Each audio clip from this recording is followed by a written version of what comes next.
બાકી તમે લાખો કરોડો રૂપિયા કમાતા હશો પણ તમારા મા બાપ સુખી નહીં હોય તો વાલા ભક્તજનો કશું જ નથી તમારી પાસે, કંઈ જ નથી.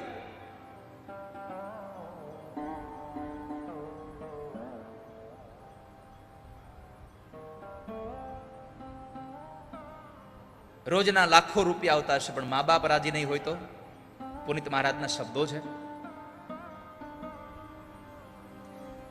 લાખો કમાતા હો ભલે પણ મા બાપ જે નાનો ઠર્યા, લાખો કમાતા હો ભલે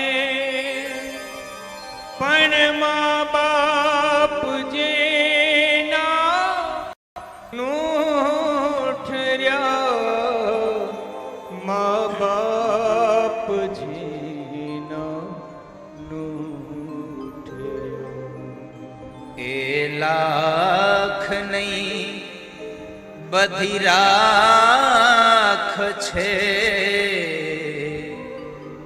એ માનવું ભૂલશો નહીં.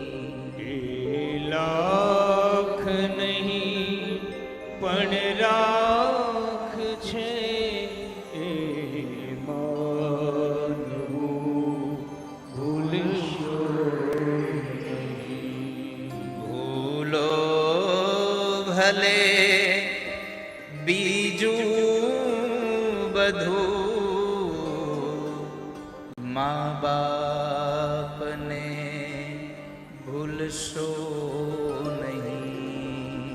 ભૂલો ભલે બીજું બધું, મા બાપને ભૂલશો. ક્યારેય વિચાર કર્યો છે યુવાનોએ કે જ્યારે આપણે નાના હતા, જીભ નહોતી આવી હજી અને કંઈક આપણને શરીરમાં વેદનાઓ થતી હતી ને આપણે કોઈને કહી નહોતા શકતા, એટલે રોઈ રોઈને આપણે એને જતાવતા હતા કે મને કંઈક દુખે છે, મને કંઈક વેદના થાય છે. ત્યારે આખા દિવસનું કામ માએ કરીને અડધી રાત્રે તમે જ્યારે જાગવાનું ચાલુ કરો ને ત્યારે તમારા માટે માં જાગે છે. આખી આખી રાત માં જાગી છે. જેને પોતાની આંખોને આખી આખી રાતને જગાડી છે, આખી રાત તમને હિચકાવ્યા છે. ઘરના કોઈ વ્યક્તિની ઊંઘ ખરાબ ન થાય એટલે તમને બહાર લઈને જતી રહી છે અને વળી પોતાના કામમાં ચડી ગઈ છે. અને એ મા બાપને આપણે દુઃખ કરશું? જ્યારે જીવતા મા બાપ હોય છે ને ત્યારે કિંમત નહીં થાય. મા બાપ જ્યારે મૃત્યુ પામે છે પછી એની કિંમત બહુ થાય છે. તું કિતની અચ્છી હૈ, તું કિતની પ્યારી હૈ, પ્યારી પ્યારી હૈ. ઓ માँ, ઓ माँ, ओ माँ, प्यारी माँ, तू कितनी अच्छी है, तू कितनी भोली है, प्यारी प्यारी है. ओ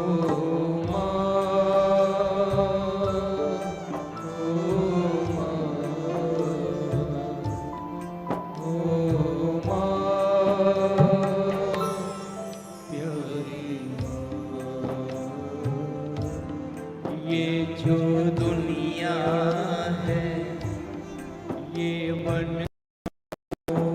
का तू फुलवारी है.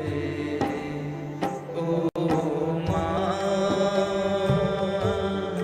ओ माँ,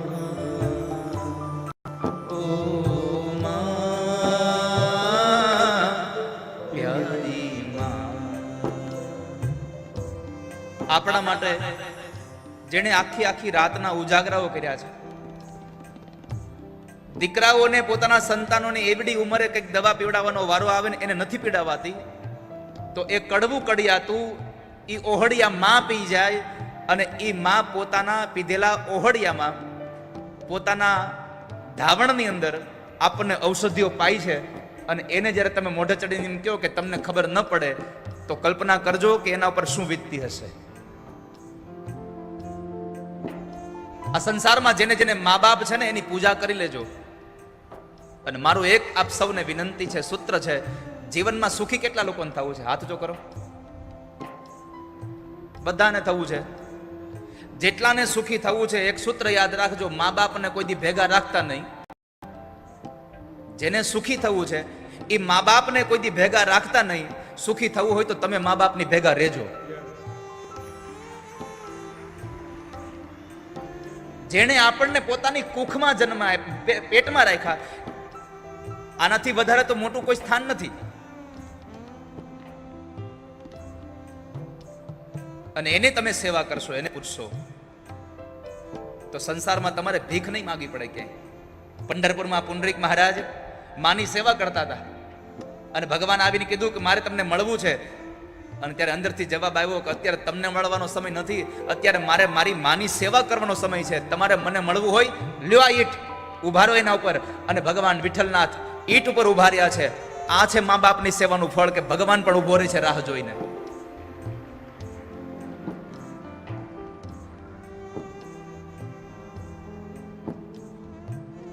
શું ભાગ્યવાળા હશે સંતાનો જેને મા બાપ મળ્યા છે. દુઃખ ન લાગે માં તેરી અખિયા, दुख न लागी है माँ तेरी अखियाँ, मेरे लिए जागी है तू સારી સારી રતિયા. मेरी निंदिया पे अपनी निंदिया भी तूने वारी है. ओ माँ, ओ माँ,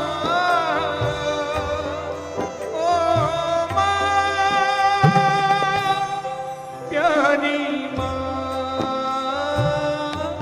तू कितनी अच्छी है, तू कितनी भोली है, प्यारी प्यारी है. ओ माँ, ओ माँ, प्यारी. દીકરો ગમે તેટલો મોટો થઈ જાય, આમાં જેટલા બેઠા છો બધાને અનુભવ છે આ વાતનો. માં વૃદ્ધ થઈ ગઈ હોય, ખૂણામાં ખાટલો નાખી દીધો હોય, અને દીકરો રાત્રિએ જ્યારે મોડા સુધી ઘરની બહાર હોય ને, ત્યારે પરિવારના બધા જ લોકો સૂઈ જાય, એક વૃદ્ધ માં ન સૂવે. દીકરો ઘરમાં આવે અને પછી એટલું પૂછે કે ભાઈ આવી ગયો બાપા, અને એમ કહી દે કે હા બા હું આવી ગયો. પછી માં સૂઈ જાય. તમે ઘરમાં ન આવો ત્યાં સુધી જાગતું કોઈ પાત્ર હોય તો તમારી માં છે.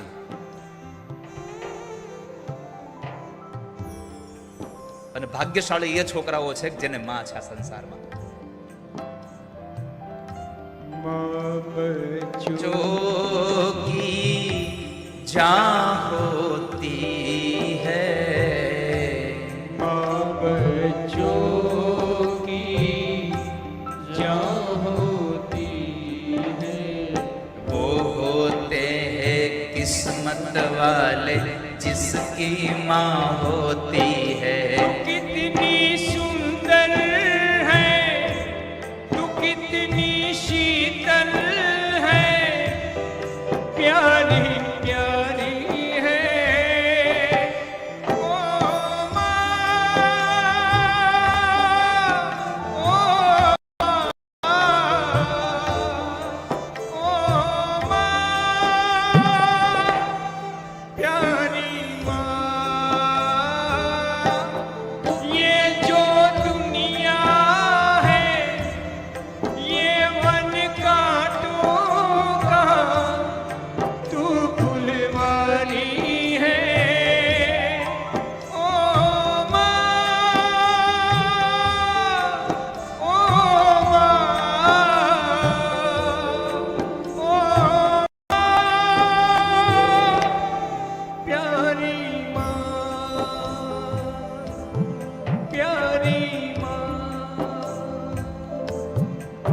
મારી આ સંસારમાં જેણે આપણા સુખ માટે પોતાના બધા સુખોનો ત્યાગ કર્યો છે એ મા બાપને ક્યારેય હેરાન ન કરશો. તમે દુઃખમાં આવી જાઓ અને કોઈને કહી ન શકો એવો સમય તમારો આવી જાય, કોઈને મોઢું ન બતાવી શકો, કોઈ તમારો સાથ ન દેતો હોય, આવો સમય આવી જાય અને ત્યારે પાછળથી તમારા ખંભા પર કોઈનો હાથ આવે તો પાછું વાળું જોયા વગર ભરોસો કરજો, આ મારા બાપનો હાથ હશે કે એને મને કીધું છે કે હું બેઠો છું. હજી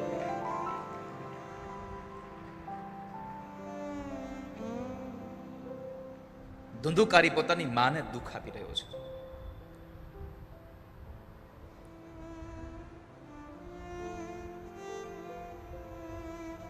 એક વખતના સમયે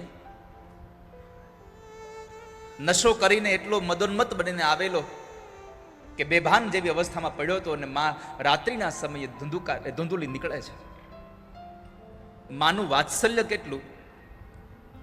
જે દીકરો એને મારવા દોડ્યો હતો એ દીકરાના ભયથી નીકળી જવા માંગતી હતી ઘરમાંથી, છતાં પણ નીકળતા નીકળતા ધુંધુકારીના કપાળમાં માએ ચુંબન કરીને પછી નીકળી છે.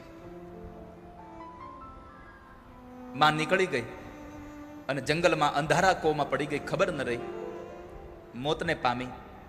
આ બાજુ સ્વતંત્રતા મળી ગઈ, કારણ કે ગોકર્ણ મહારાજ ઘર છોડી નીકળી ગયા. અપમાન થાય પછી નીકળવું એના કરતાં પહેલું જ નીકળી જવું. અને ધુંધુકારીનો સંગ થયો 5 ગણિકાઓને. શબ્દ, રૂપ, રસ, સ્પર્શ ને ગંધ, આ 5 ગણિકાઓ, આ 5 ગણિકાઓના સંગમાં એ આવી ગયો. એકના સંગમાં આવે એ પણ નથી છૂટી શકતો, તો 5ના સંગમાં ક્યાંથી છૂટે? ફસાઈ ગયો. સ્ત્રીઓએ ધન માંગ્યું, રાજાનો ખજાનો તોડીને લાવ્યો. અને આ સંસારનો નિયમ છે કે તમે ખરાબ માણસનો સંગ કરો એટલે કોઈ દી તમે સુખી ન બની શકો. દુર્જન તમે ગમે તેટલો જ્ઞાની હોય પણ દુર્જનનો સંગ કરો તમે સુખી ન બની શકો. સાપની પાસે મણિધર પેલો મણિ હોય પણ એ મણિધર સાપનો તમે સંગ કરો એટલે તમને ગમે ત્યારે ડંખી લે. એટલે ભર્તૃહરિએ પોતાના નીતિશતકમાં લખ્યું છે, દુર્જન પરિહર્તવ્યો વિદ્યયા ભૂષિતોપી સન મણિનાલંકૃત સર્પ કિમસૌ ન ભયં ભક્ત્યા.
ભગવાનને વિમાનમાં બેસાડ્યો, પૂછ્યું રસ્તામાં પેલા શું જોવું છે? તો કે પેલા નર્ક બતાવો, સારું છેલ્લે જોવે એટલે સ્મૃતિ હારી રહે.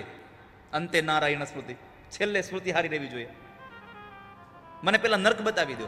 નર્કમાં ગયા તો એટલા વિશાળ મહેલો હતા. શરૂઆતમાં જ બરાબર ભોજનાલય હતું, ભાત ભાતના પકવાન બને, ભાત ભાતની એમાં મીઠાઈઓ બનતી હતી, રસોઈ બનતી હતી. પણ બધા માણસો દોડા દોડ કરતા હતા, આમ હાથ સીધા હતા, કોણીએથી હાથ વળતા નહોતા, બધાના હાથ આમ સીધા, અને બધા રડતા હતા. એટલે આ યુવાને પૂછ્યું કે આ બધા રડે છે શું કામ પ્રભુ? તો કહે છે બધાને ભૂખ લાગી છે. અરે પણ ભૂખ લાગી છે તો જમી લેવાય ને, આ બધું કેટલું બનાવ્યું છે? ભગવાને કીધું જમવાનું બનાવ્યું છે પણ હાથ વળતા નથી એટલે ભૂખ્યા છે, આ નર્ક છે. ઓકે, હવે મને સ્વર્ગ બતાવો. સ્વર્ગમાં ગયા તો ન્યાય દશા જોઈ, રસોઈ બને, હાથ બધાના સીધા. આ યુવાને પૂછ્યું પ્રભુ આમાં નર્કમાં શું ફેર? અહીંયા લોકોના હાથ સીધા છે, અહીંયા એટલી રસોઈ છે, ત્યાંય લોકોના હાથ સીધા, ત્યાં એટલી રસોઈ હતી, આમાં ફેર શું છે? ઓલાય નથી જમી શકતા, આ ના જમી શકે. ભગવાને કીધું હાલ બતાવું. મોટા એક વિશાળ મંડપમાં લઈ ગયા અને પરમાત્માએ દેખાડ્યું, જો આ સ્વર્ગમાં બધા જમી શકે છે. કેમ? તો કહે છે કે એના હાથ વળતા નથી પણ એક ડીશ વચ્ચે મૂકીને સામસામા બેસી ગયા, એકબીજાના મોઢામાં જમાડે છે. જેને આ ધરતીમાં કોકને જમાડીને જમતા આવડે ને એને આ ધરતી સ્વર્ગ છે, અને પોતાનું હોય છતાં ન ખાઈ શકે એને નર્ક છે આ સંસાર. બીજાને આપીને સુખી થાય એ સંસારનો સુખી, એ સ્વર્ગનો માણસ છે. આપણે તો ખીચામાં પડ્યું હોય તો ન કાઢીએ, કોક બાજુમાં હોય ત્યાં સુધી આપણે ન ખાઈએ. બીજાને જમાડીને જે જમતા આવડે છે એ સ્વર્ગનો, આ સ્વર્ગ છે ધરતી એના માટે. ગોકર્ણ મહારાજને આવીને કીધું મને મુક્તિ અપાવો. ગોકર્ણ શ્રાદ્ધ કર્યા તારા તો. પ્રેત ધુંધુકારી બોલ્યો, ગયા શ્રાદ્ધ સતે નાપે મુક્તિર્મે ન ભવિષ્યતિ. ગયાજીમાં તમે 100 શ્રાદ્ધ કરો તોય મને મોક્ષ નહીં મળે. કેમ? મેં કર્મ જેવા કર્યા છે. અને આ સંસારમાં ભગવાનથી ડરશો નહીં તો ચાલશે, પણ તમારા કર્મથી ડરજો, કારણ કે કર્મ પ્રધાન વિશ્વ કરી રાખા. આ સંસારમાં તમારા કોઈ પણ ભૂલ થશે, પરમાત્મા માફ કરી દેશે, કર્મ નહીં છોડે તમને. માટે કર્મ કરતા પહેલા હંમેશા વિચારજો કે હું શું કરી રહ્યો છું. અને એમાં ગોકર્ણ મહારાજે ભગવાન સૂર્યનારાયણને પૂછ્યું, પ્રભુ ગયાજીમાં શ્રાદ્ધ કરવાથી જેને મોક્ષ ન મળે એને મુક્તિ શેનાથી મળે? ભગવાન સૂર્યનારાયણે કહ્યું કે ગોકર્ણ મહારાજ, ગયાજીના શ્રાદ્ધથી મુક્તિ ન મળી એના માટે એક જ સાધન છે, ભાગવતની કથા કરાવો. એને ભાગવતની કથાથી મોક્ષ મળશે. એનાથી શું થશે? સપ્તે દિનેશ્ચેવ સપ્ત ગ્રંથિ વિભેદનમ. 7 દિવસમાં 7 ગ્રંથિઓ છૂટી જશે અને મોક્ષ ગતિને પામી જશે. અને પછી ગોકર્ણ મહારાજે અષાઢ મહિનામાં ભાગવતની કથા કરી. વાયુ રૂપમાં આવેલો એ પ્રેત ધુંધુકારી લીલા વાંસની સોટીમાં બેઠો. એક દિવસે એક ગાંઠ તૂટે, બીજા દિવસે બીજી ગાંઠ, ત્રીજા દિવસે ત્રીજી ગાંઠ. હવે આને તમે અન્યથા ન લઈ જતા હો કે તો અમારે અહીંયા પિતૃ માટે અહીંયા બધી જ વાંસની સોટી નાખી છે, હમણાં જાહો ને જોહો આજ ગાંઠ તો ફૂટી નહીં, આ તો બીજો દાડો થઈ ગયો. લીલા વાંસની ગાંઠ તોડવાની એક રૂપક છે. આ કથાથી તમારે વાસનાનો વાસ તોડવાનો છે, વાસનાની ગાંઠો તોડવાની છે.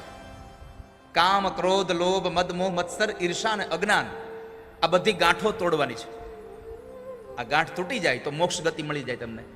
અને 7મે દિવસે ભાગવત કથા પૂરી થઈ અને એ વાંસમાંથી પ્રેત ધુંધુકારી દિવ્ય રૂપને ધારણ કરી ભગવાનના વિમાનમાં બેસી અને પરમાત્માના ધામમાં ગયો.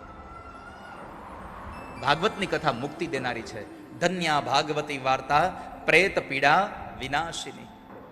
પરમાત્માએ મોક્ષ ગતિ આપી. પછી શ્રાવણ મહિનામાં બીજી વાર ગોકર્ણ મહારાજે કથા કરી. અન્ય શ્રોતાઓ અને પોતાને પણ મોક્ષ ગતિ પ્રાપ્ત થઈ. આવી દિવ્ય કથા સુત નામના મહાપુરાણીએ 88,000 શૌનકાદિક ઋષિમુનિઓને બતાવી કે પાપીમાં પાપી માણસે પણ આ ભાગવતની કથાથી મોક્ષ પદને પામી ગયો. ત્યાર પછી વક્તાના ગુણધર્મો બતાવ્યા. ભાગવતનો વક્તા કેવો હોવો જોઈએ? વિરક્તો વૈષ્ણવો વિપ્રો વેદશાસ્ત્ર વિશુદ્ધિકૃત દ્રષ્ટાંત કુશલો ધીરો વક્તા કાર્યોતિ નિસ્પૃહ. ભાગવતનો વક્તા નિસ્પૃહી હોવો જોઈએ, વિરક્ત હોવો જોઈએ, વૈષ્ણવ હોવો જોઈએ અને સૌથી મોટી વાત કરી બ્રાહ્મણ હોવો જોઈએ. વેદ શાસ્ત્ર વિશુદ્ધિકૃત પણ કેવો? બ્રાહ્મણ હોવો જોઈએ. બ્રાહ્મણ જો તમારો ભાગવતનો વક્તા હશે તો તમને જ્ઞાન યથોચિત પ્રાપ્ત થશે. અને એ પણ કેવો? તો કહે છે કે વેદ વિદ્યાલયમાં ભણેલો હોવો જોઈએ. વેદ શાસ્ત્ર વિશુદ્ધિકૃત. ભાગવતના શ્લોકોને શુદ્ધિકરણ સાથે બોલી શકે એવો ભગવાન ભાગવતજીનો વક્તા લઈ આવો. આ શું કામ એને ભાર દીધું ભગવાન વ્યાસે? એનું કારણ છે કે સંસ્કૃતના એક શબ્દને બોલવામાં જો થોડોક પણ ફેરફાર પડે તો આખા અર્થનો અનર્થ થઈ જાય છે. શાસ્ત્રીજી છઠ્ઠા સ્કંદમાં કથા છે આપણે. ભગવાન વ્યાસે શું કામ એને આ ભાર મૂક્યો વેદ શાસ્ત્ર વિશુદ્ધિકૃત? તો એટલા માટે કે છઠ્ઠા સ્કંદમાં ત્વષ્ટાને એના દીકરા વિશ્વરૂપ એટલે કે ત્રિશિરાનું મસ્તક જ્યારે ઇન્દ્રએ કાપી નાખ્યું, એટલે એનો બદલો લેવા ત્વષ્ટાએ યજ્ઞ કર્યો. મારે ત્યાં ઇન્દ્રને મારે એવો દીકરો થાય એના માટે યજ્ઞ કર્યો. અને એમાં મંત્ર હતો ઇન્દ્ર શત્રુ વિવર્ધસ્વ. પણ ઇન્દ્ર ઉપર એટલી બધી એને ખીજ હતી, એટલો બધો ક્રોધ હતો, એટલે જ્યાં ઇન્દ્ર શબ્દ આવતો હતો ત્યાં એમ બોલતો હતો ઇન્દ્ર શત્રુ વિવર્ધસ્વ, ઇન્દ્ર શત્રુ વિવર્ધસ્વ. હતો ઇન્દ્ર જ, પણ ઘટના એ ઘટી કે ઇન્દ્રને મારે એવો દીકરો ન થયો, ઇન્દ્રના હાથે મરે એવો દીકરો થયો. કારણ બોલવાનું હતું ઇન્દ્ર અને બોલાતું હતું ઇન્દ્ર, એટલે ઇન્દ્રને મોટો. એટલા માટે ભગવાન વ્યાસે અહીંયા ખૂબ ભાર આપ્યો છે વેદ શાસ્ત્ર વિશુદ્ધિકૃત. અને મારે જ્યારે આ વેદ વિદ્યાલયને ભણવાની વાત આવી તો મારે આજે આ ચૈત્રી નવરાત્રિ ચાલે છે એટલે લોહાણા મહાજન સમાજની કથામાંથી એક જાહેર કરવી છે મારે કે અમરેલી અને લાઠીની વચ્ચે તથાસ્તુ વિદ્યાપીઠ નિર્માણ થઈ રહી છે. અને જ્યાં બ્રાહ્મણોના છોકરાઓ વેદ વિદ્યાલયમાં ભણવા માટે ઈચ્છતા હોય તો અત્યારે એમના પ્રવેશ ફોર્મની કામગીરી શરૂ થઈ ગઈ છે. પ્રવેશ કામ અત્યારે પ્રારંભ થઈ ગયો છે અને 5મા મહિનાની 20 તારીખ સુધી પ્રવેશ ફોર્મ સ્વીકારવામાં આવશે અને પછી 2-5 દિવસમાં એનું ઇન્ટરવ્યૂ હશે અને 6ઠા મહિનાથી એનો વેદ વિદ્યાલયનો અભ્યાસ પણ શરૂ થઈ જશે.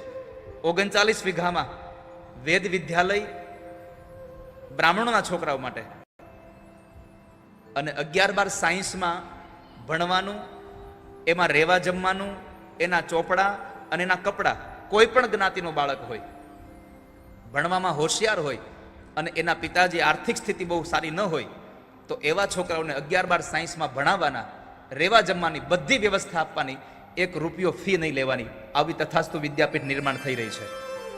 આ વ્યાસપીઠ શું કરી શકે? સવારે હું કિરીટભાઈના પ્રેસ ઉપર ગયો કિલ્લામાં, ત્યારે મને ત્યાં પ્રશ્ન કર્યો હતો કે આ વ્યાસપીઠથી શું થઈ શકે? આ કથાથી તથાસ્તુ થઈ શકે. કથાથી આવી વિદ્યાલયો ઊભી થઈ શકે કે જેમાં સમાજનો એક માણસ દાતા બને અને અનેક લોકોના ઘરની અંદર નવો દીપ પ્રગટે. 11-12 સાયન્સમાં ભણવાનું, રહેવું જમવું બધું જ ફ્રી. એક છોકરાનો સાયન્સમાં કેટલો ખર્ચો થાય તો રાજકોટ વાળાને ખબર જ હોય, કારણ કે અહીંયા એજ્યુકેશન એટલું બધું ખબર તમને બધાને. સાથે એક સ્ત્રી અને પુરુષે સંસાર માંડ્યો હોય, પતિ પત્ની હોય પણ સંતાન ન થયું હોય અને વૃદ્ધાવસ્થા પ્રાપ્ત થઈ હોય, એ વૃદ્ધાવસ્થામાં જ્યારે એ વૃદ્ધાવસ્થા પ્રાપ્ત થાય ત્યારે એની સેવા કરવા વાળું કોઈ ન હોય તો એને ત્યાં રહેવા માટે થઈ અને વડીલોનો વિસામો નિર્માણ થઈ રહ્યું છે. જેને દીકરા જ નથી એની જરૂર નથી તારે, જેને દીકરા જ ન હોય એવા માટે વડીલોનો વિસામો નિર્માણ થઈ રહ્યો છે. બીજું, જે દીકરાઓને મા બાપ જ નથી, અનાથ છે, એના માટે મારું ઘર કરીને એક અનાથ આશ્રમ નિર્માણ થાય છે. આ વ્યવસ્થા એટલા માટે છે કે જેને પતિ પત્નીને સંતાન નથી એને બાળકો મળશે, બાળકોને મા બાપ નથી તો એને મા બાપનો પ્રેમ મળી જશે. એટલા માટે આ સમન્વય કરાયો છે કે વૃદ્ધાશ્રમ એવા માટે કે જેની પાસે દીકરાઓ નથી અને અનાથ આશ્રમ કે જેને મા બાપ નથી. તો આ વેદ વિદ્યાલયમાં કોઈ પણ બ્રાહ્મણના સંતાનોને જો અભ્યાસ કરવો હોય તો આપ તથાસ્તુ વિદ્યાપીઠનો સંપર્ક કરશો. સ્ક્રીન ઉપર જો આપ નંબર બતાવે તો એમાં પણ તમે એનો સંપર્ક કરી અને ત્યાં તમે તમારું એડમિશન મેળવી શકો છો. અમારે હિરેનભાઈ પણ એક સરસ મજાની વેદ વિદ્યાલય અહીંયા રાજકોટથી થોડી દૂર, કયું ગામ છે? રતનપર ને? હા, રતનપરમાં એ પણ એક સારી વિદ્યાપીઠ ચલાવે છે. તો આપ સૌ બ્રાહ્મણો માટે વેદ વિદ્યાલયમાં જેને એ તથાસ્તુ વિદ્યાપીઠ અથવા તો હિરેનભાઈની અહીંયા રતનપરમાં એક વિદ્યાલય છે ત્યાં તમે એને મૂકી શકો છો. કારણ કે બ્રાહ્મણો જો શાસ્ત્રનું જ્ઞાન નહીં મેળવે તો ભગવાન વ્યાસજીનો આ શબ્દ છે વેદ શાસ્ત્ર વિશુદ્ધિકૃત, શુદ્ધિકરણ સાથે આ બાળક વેદનો મંત્ર બોલે એના માટેની આ બધી વ્યવસ્થાઓ છે. દ્રષ્ટાંત કુશલો ધીરો. તો વક્તાના કાર્યો બતાવ્યા, વક્તાના ગુણધર્મો બતાવ્યા. હવે શ્રોતાના ગુણધર્મો. ખાલી વક્તાઓ જે ખાલી નિયમો પાળે એમ નહીં, શ્રોતાએ નિયમ પાળવા પડશે.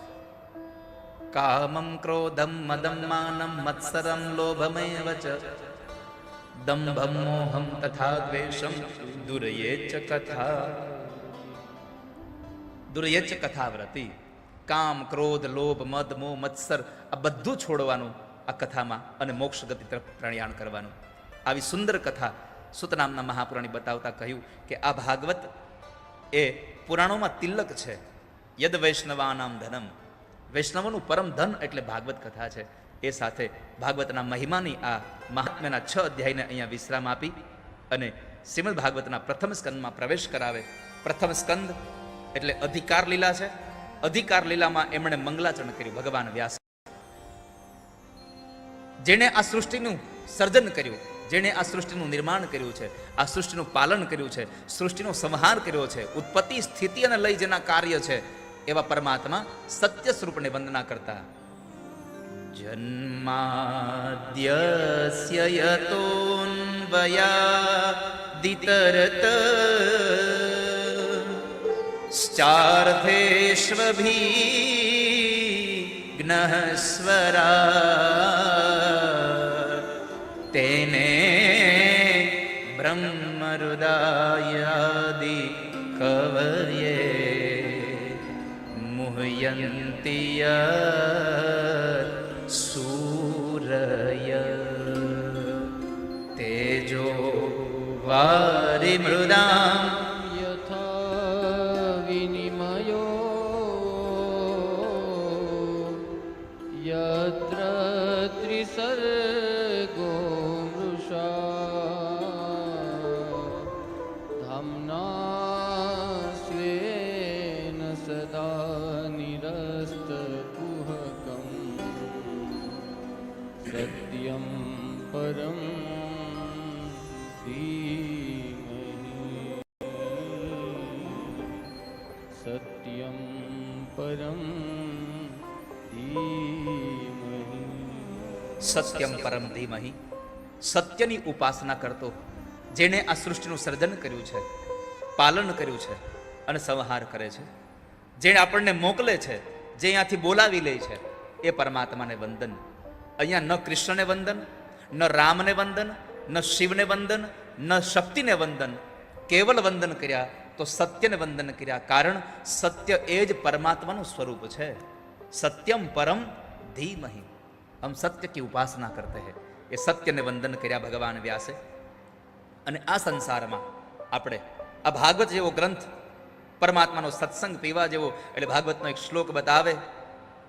નિગમ કલ્પતરોર્ગલિતમ ફલમ શુકમુખાદમૃતદ્રવ સંયુતમ પિબત ભાગવતમ રસમાલયમ મુહુરહો રસિકા ભુવિ ભાવુકા.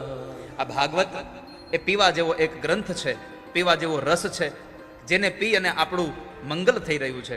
એ ભાગવતની કથા, ભાગવતનો રસ પીવાની વાત. અને એ જ્યારે સુત નામના પુરાણી કહેતા હતા ત્યારે શૌનકોએ પ્રશ્ન કર્યા, બાપજી શાસ્ત્રનો સાર શું, શ્રેય એટલે શું, શ્રેયની પ્રાપ્તિ કેમ થાય, ભગવાન રાજા બનીને આવ્યા એનું પ્રયોજન શું, ક્યાં ક્યાં અવતાર લઈ પરમાત્મા કઈ કઈ લીલાઓ કરી એ બતાવો, અને અનાવતાર દશામાં ધર્મ કોના શરણે ગયો એ કથા અમને બતાવો. આ 6 પ્રશ્નોનો જવાબ દેવા માટે સુત નામના મહાપુરાણી જ્યારે કથા કરે, એ કથામાં એમણે કહ્યું કે હું તમને એના માટે ભાગવત કથાનો આરંભ કરે, પણ હું તમને જે ભાગવત સંભળાવવા જઈ રહ્યો છું એ ભાગવત મારા ગુરુદેવ ભગવાન વ્યાસે લખ્યું છે. વ્યાસે લખ્યું? હા. તો કે વ્યાસે કેમ લખ્યું, એને કોણે કીધું લખવાનું? એને દેવર્ષિ નારદે કીધું તમે ભાગવત લખો. એણે શું કામ કીધું? તો કહે છે કે નારદ એકવાર વ્યાસના આશ્રમમાં આવ્યા અને વ્યાસ ખિન્ન મને બેઠા હતા. તો વ્યાસજીને પૂછ્યું કે તમે ઉદાસ કેમ છો? ત્યારે વ્યાસજીએ કહ્યું